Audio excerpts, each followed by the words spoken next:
కర్నూలు జిల్లా ఆదోని మండలంలో ప్రకృతి ఒక్కసారిగా తన రూపం మార్చుకుంది.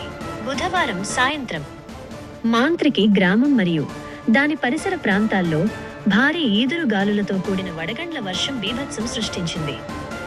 సుమారు గంటసేపు ఎడతెరిపి లేకుండా కురిసిన ఈ వర్షం గ్రామస్తులను ఒక్కసారిగా ఆశ్చర్యానికి, ఆందోళనకు గురిచేసింది. ముఖ్యంగా 15 నిమిషాల పాటు ఆకాశం నుండి మంచు ముక్కల్లాంటి వడగండ్లు పడటంతో ప్రజలు భయాందోళన వ్యక్తం చేశారు. గత కొన్ని దశాబ్దాలుగా తమ గ్రామంలో ఇలాంటి భారీ మెరుపులు, ఈదురు గాలులతో కూడిన వడగండ్ల వర్షాన్ని ఎప్పుడూ చూడలేదని స్థానికులు చెబుతున్నారు.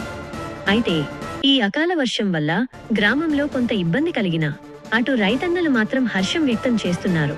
వేసవి కాలంలో ఈ వర్షం కురవడం వల్ల పొలాలు చల్లబడతాయని, ముందస్తు దుక్కులు దున్నుకోవడానికి ఇది ఎంతో అనుకూలంగా ఉంటుందని రైతులు ఆనందం వ్యక్తం చేస్తున్నారు.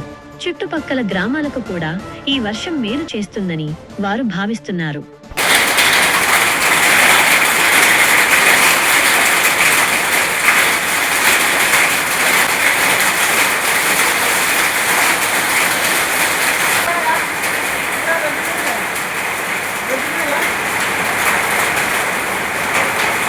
Vai te virar, olha!